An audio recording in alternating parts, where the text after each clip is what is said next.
What's up everyone? Welcome back to my YouTube channel. Today's video is a nice chill, comfy catch up, Q&A, some of my favorite quotes, all that kind of stuff, just kind of chatting through. So the point of this video is that one, you guys like learn something about me, any of the questions you've asked, but also you like take away something, because I think I have 3 quotes that I want to share that I really like and reasons behind them. So hopefully you guys like those as well. And if you do like these kind of videos, make sure to like, subscribe, and comment. I'll try to do more of them. So I'm going to first start off with the Q&A, which is something that I've thrown up on my Instagram before. If you don't follow me on Instagram, it's the same username as YouTube. It's LittleTFitness across all platforms, TikTok, YouTube, Instagram. So let's kick off with some Q&As, and I'm going to do as many as I can without like repeating myself too much. I do have a couple other Q&A videos up on my YouTube channel already, so if I haven't answered your question, it's probably because I've already answered it in a previous one before, because I always like to try to do new ones if possible, and then some of the most popular ones as well, just so that way you can just see them anyways. So let's get started. Kicking off with a very common question that I get a lot is, how old are you? Now I know I look anywhere between the age of basically 19 to 30. I feel like I have a good 10-year span of how old I am, because I'm really short. So when people see me from far away, they're like, oh my gosh, that's a small child. And then when they see me and they hear me talk and how I carry myself, they're like, oh my gosh, this is like a full-blown adult. So to answer your question, I am 27 years old. I just turned 27 January 14th, and that makes me a Capricorn. But fun fact, I'm adopted, so I actually don't believe in horoscopes. Sorry for anyone who does hardcore believe in them, but my birthday's made up. So when people are like, oh my gosh, you're such a Capricorn, I'm like, am I though? Because I could be born anytime. My birthday was just like handed to me. Not even like, we don't even know when roughly I'm born. So January 14th, technically a Capricorn, and I'm 27. I have to work out with you when you come to LA. Okay, so I was just in LA and I hosted a handstand workshop. It was really fun. I'm gonna be posting some highlight reels and pictures soon about it, but for anyone who did come to my workshop, shout out to you guys. You did absolutely amazing. One of my best groups I ever had. Now for my workshops, for future people who are trying to sign up for them, I will say I do keep them very small. I keep them around 10 to 12 people, mainly because that allows me to have more time with you one-on-ones. That way you can take something more away from the workshop, and I feel better about it. I know a lot of people always ask me like, why don't I fill it up to like 20, 30 people? And at the end of the day, the reason why I don't do that is because I myself feel a little bit more stressed out that I'm not providing enough for each individual person. So that is the reason why my workshops are priced the way they are, as well as the reason why they are capped at a certain number. Now, if you guys are someone who is living in a city or town that you want me to come to, comment below and I will do my best to get there within this year, because 2023 is the year of handstand workshops. Do you think sometimes discipline is more important than motivation? I think discipline is important more than motivation, like 100% of the time, because you can be motivated to do something, but if you don't have that discipline to actually get it done, I really don't think it's gonna get done. They go hand in hand to a degree, but I definitely don't think a motivated person always gets the job done, whereas a disciplined person will. And so if you're someone who's just getting into your fitness journey, think of small little steps that you can stay disciplined to. I always say this, if you go too big, too soon, you just end up like disappointing yourself, because it's such a change of your normal routine that when you go to do this and you don't get it done, you're like so hard on yourself. So just start with small goals, stay disciplined, and then slowly work your way up. And I think that's the best way to go about anything, whether it's fitness related or anything else outside of your life that's goal oriented. Are you pressing 35 pounds or 35 kilograms in that video? It is 35 pounds. So I'm from North America, so we do everything in pounds. 35 kilograms is like 70 something each hand, which I do not do. I think the most I've ever done is 55, but I'm chasing 65 pounds. I really want a 65-pound shoulder press. I have a couple goals in mind. This is like not directly related to this question, but I want a 65-pound shoulder press. I want a 185 bench. I want a 225 squat. And then to be honest, I don't really care about my deadlift. Maybe like, we'll say 300 pounds, but like I don't really care about a PR for a deadlift. Mostly because, and I've talked about this before with other trainers and everything, the risk versus reward for like a heavy 1 PR deadlift is just not worth it for me. I know deadlifts are super important and they are definitely a great movement, but I'm not trying to max out on my deadlift. It really doesn't transfer to a lot to what I do to have like a super heavy deadlift. So those are my numbers, those are my goals. Your body continually develops, dear. Amazing results from your dedication and perseverance. Thank you so much. That's actually really nice to hear, because I don't know about you guys, but when you look at yourself day in and day out, like it's really hard to see changes. So for me, actually, up until my LA trip, I really wasn't feeling any different. I wasn't feeling stronger. I wasn't feeling aesthetically better. Like, I felt like I was kind of just like at the same, and I felt a little stuck with some things. But then going to LA and meeting up with my friends, getting a little bit of like refreshment and like being able to try some of their tricks, they try some of mine, and just having fun with training again, that's when I kind of really saw like my difference in strength. So for instance, that med ball video that I did of the pike press to handstand push-up, it was 8 pounds. I didn't think I'd be able to do that. Like, I literally just grabbed the ball for fun, and I was like, I wonder if I can handstand walk with it. So when I was able to actually do like a full press, push up, and then a toe tap, which is like a full strength sequence, I was absolutely shocked. So it is really nice to kind of get those comments sometimes, because it's just reassuring that even though sometimes you don't feel like you're making progress, other people can see it, and that kind of makes you feel a little bit more motivated and therefore disciplined later to be doing your workouts and to stay consistent and to be in the gym and to just follow through with whatever you're doing and what you're doing. You are my role model. I started working out because of you. That is actually really nice. That is crazy. You guys, those are 2 really nice ones back to back, and that is really, really nice, because sometimes as a creator, you have these self-doubts as well. It's like, what am I doing? Is what I'm doing important? Is it worth it in terms of like, is it sharing useful information? Like, am I really sharing content that people are gaining something from? Because obviously my page is for me, I post for me, but at the same time, I do want to make sure that when people look at my page, like, they do feel some type of like emotion to take away with, whether it's being motivated, happy, relatable, anything like that. So to get those kind of messages do really mean a lot, because it's one of those things where it's like, it feels good to create in that aspect, to have people like look up to you and know that you're like doing something and providing a positive image for people to see. How long do you train for each, and how long are your sessions? So my upper body days vary between 45 minutes to an hour. My lower body days are an hour to an hour and a half, I would say, depending on the volume I do. In terms of like how often I train, my current split right now is 3 days lower body, 2 days upper body, 2 flipping days, 1 day of Pilates, and 1 day of rock climbing. And then sometimes if I'm not feeling, too tired, I'll try to do like either like a full body cardio day. What are the best places in San Diego to find people that train like you? Okay, so if you're in the LA area and you're looking for a place to train, if you're in LA, it's gonna be Jam. Love that place. That's a place with a purple floor and amazing athletes go there. San Diego, I've only been to Tempest, which is like the pink and gray floor. I filmed there back in 2021, but it's also a great area. A lot of people train there as well. Really cool, just like anywhere, like kind of similar to Monkey Vault in Toronto. It's basically a parkour gym. It has trampoline, it has pit, it has a sprung floor, it has like the calisthenic bars. It's just a really great setup. So if you're from San Diego, it would be Tempest. How long did it take for you to become as strong as you are now? It literally since I started working out. I started working out in 2017. Actually, no, I started working out in 2014, but that was like me just in the gym, complete newbie, like not knowing what I was doing. My form was in no way correct. I literally remember doing lat pull downs, like big stretch and like yanking it down like this. And I remember my guy friends at the time, which they shouldn't have done because it made me uncomfortable, were like, she's doing it wrong. And instead of telling me like in a nice way, they kind of just made fun of me. So then I became a little bit self-conscious, not gonna lie. So then that's like kind of where my fitness journey started, is like literally being that person in the gym who was doing bad form and like not feeling comfortable, to who I am now in 2023. So that's like 10 years. Oh my gosh, that's crazy. Yeah, that's literally basically 10 years, because I went into school in 2013 and it's 2023. Oh my gosh. Sorry guys, I just took in how old I am. How can I make my strength like yours? I want to do flips like you. Big fan of yours. Well, one, thank you so much for being a fan. That really means a lot. In terms of getting strength like me, it's going to be doing, like I said, like all the foundational work. So like, yes, I do all these backflips and stuff like that, but in order to do all my combos and be able to have the endurance to do them, the strength to do them, especially the handstand ones that go into backflips, you got to learn your basics first. So you can learn your basics either by going to like a parkour gym or a gymnastic gym and getting lessons, but I also do have a lot of beginner type strength training as well as gymnastic style training on my app. So LittleTapp.com. I'm going to put like a little like screenshot here of my app so you guys can kind of like see it and see kind of what's on it, because it is a really, like, not to be biased because obviously it's mine, but it is a great platform to learn what I do, because it's literally all the workouts and mobility routines and circuits and drills that I practice myself that are on the app, because I've tried my very, very best to make the app exactly how I train. So that's why, like, I always say, like, train like me with me, because that's what my app's all about.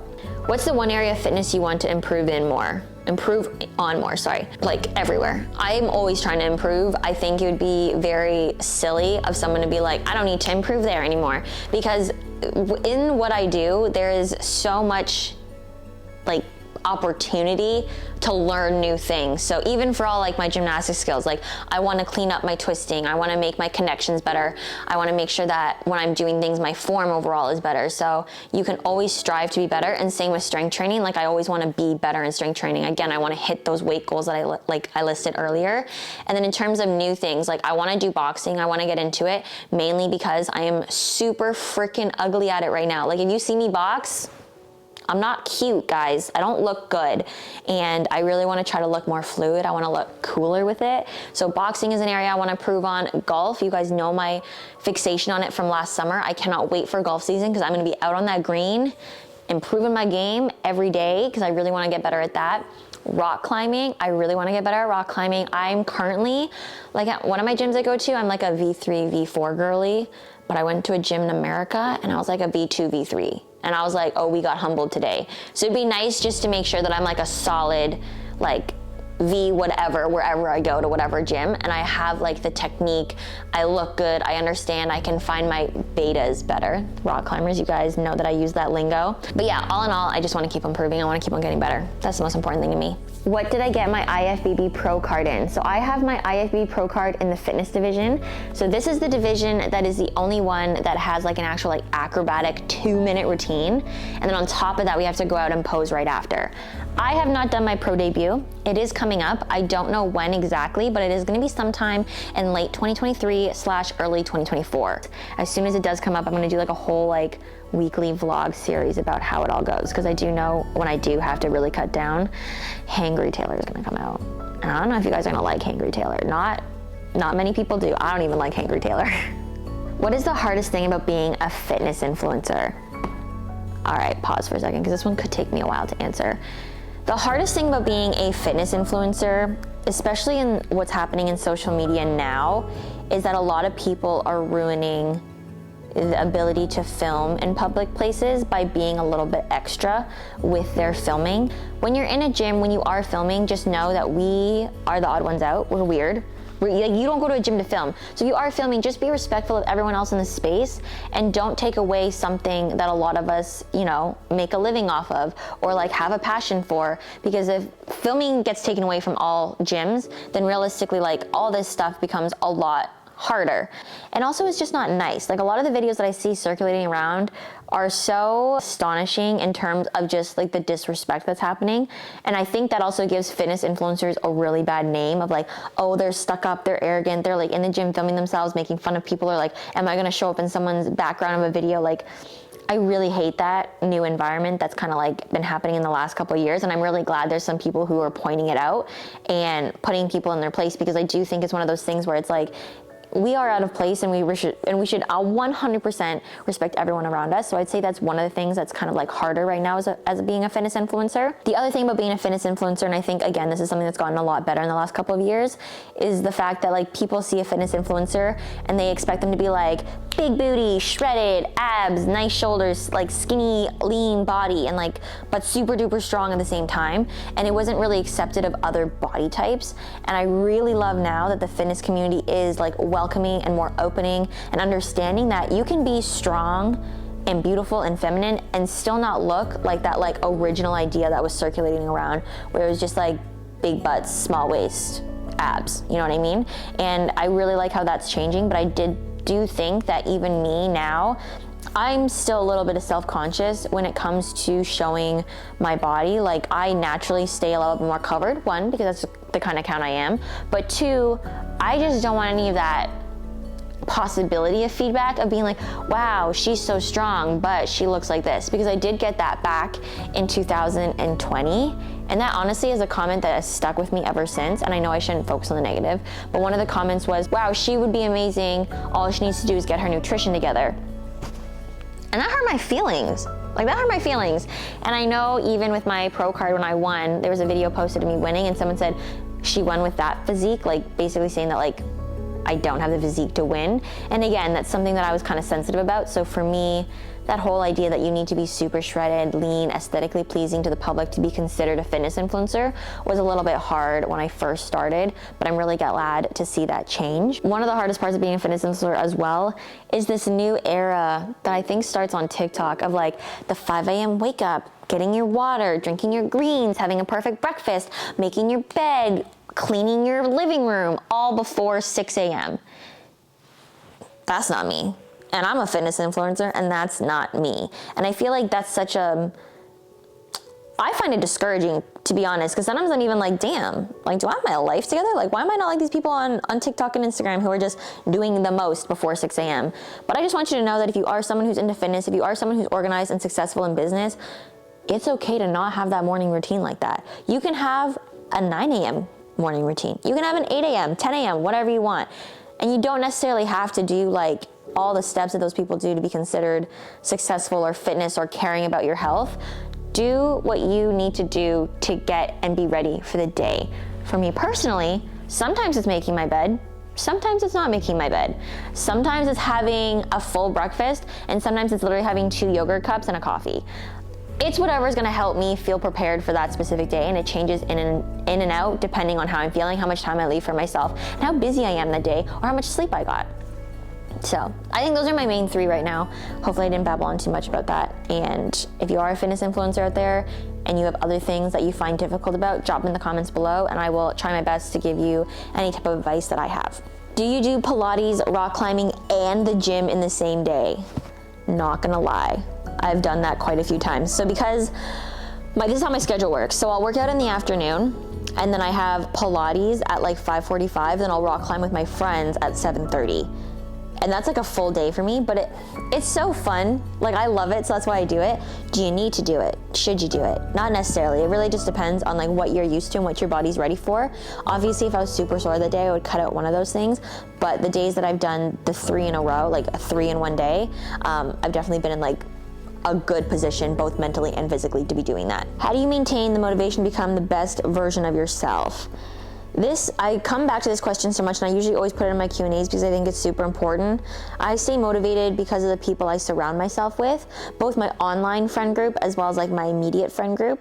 The people that I'm surrounded by are very hardworking, and they all have big goals, and I think that's something that's really motivating to be around. And so when I train with the flippy guys at the gym, I see them do these friggin' insane, amazing tricks, and I'm motivated to do better, to show up, to be there. Same thing with like online work presence. Like, I know some people who work so hard and are so business savvy, It motivates me to like plan out my life a little better, to be the best version of myself. So it's all about the people that you surround yourself with and that you talk to, I think is the best. And I truly believe like the 5 people that you surround yourself with. Last question of the Q&A before I get into some fun little catch-up / quote time. What is the highest level flip you can do? Okay, so the highest level flip that I think I can do is a standing full. I don't know if other people would argue different skills of mine that are harder, but for me, the standing full is the hardest skill that I can do / highest level. So yeah. Anyways, that's it for the question answer portion. If I missed any, or if you guys want to ask more questions, just drop them below and I will do my best to answer. But now let's go on to some of my favorite quotes, because I do have 3 that I really want to share. I don't know why. I barely caught my pinky. I do have 3 that I do want to share. So quotes for YouTube. This is my first one. It's not necessarily a quote, but it's a saying that came up in a conversation with my friends and I driving somewhere in LA. Shout out Brian, shout out Will. It was Will saying that he's really excited for the next 10 years. And I thought that was really awesome and cool, because not a lot of people say that. Not a lot of people look that far ahead.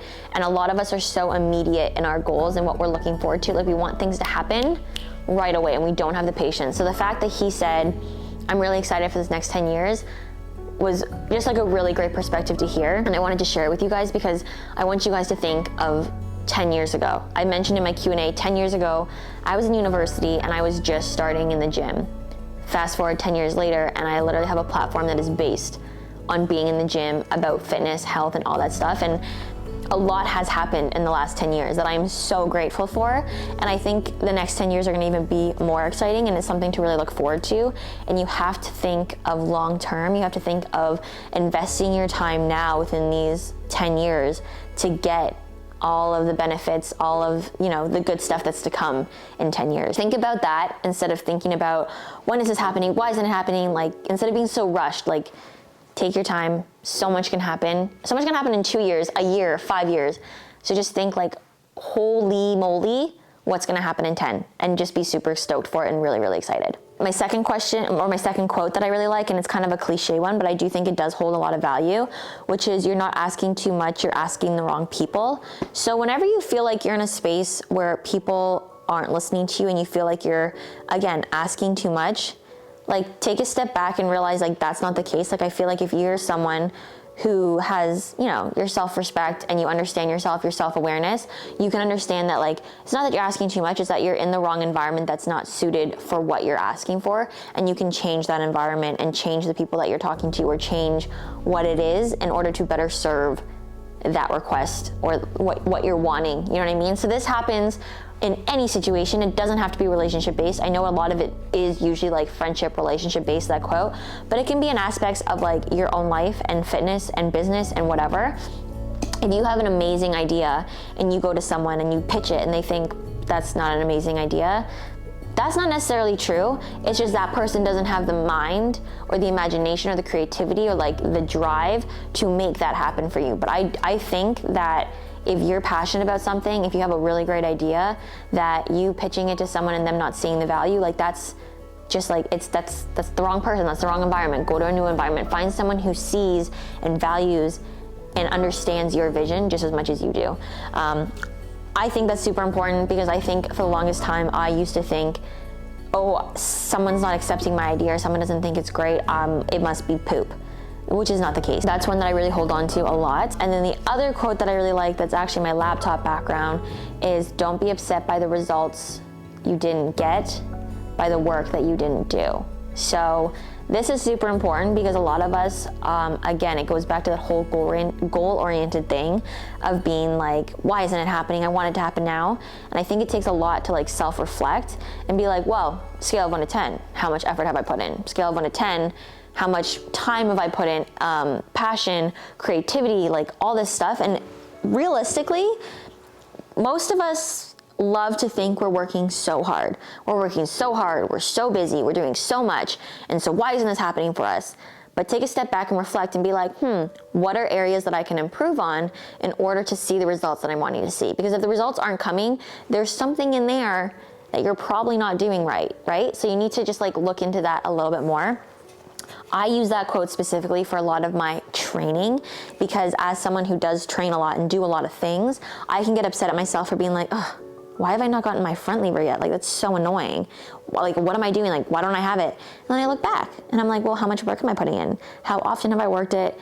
And how, like, active, good work have I been putting in? Because you can go through the motions, but it doesn't mean you're gonna get results. So that's another one that I really like, and I do have it on my laptop just as a reminder as soon as I start my work day, that whatever I'm doing, I wanna make sure that the work that I'm putting in is gonna go in the direction of the results I'm wanting to see, whether it's in 1 year, 2 years, 10 years, that's what I wanna see.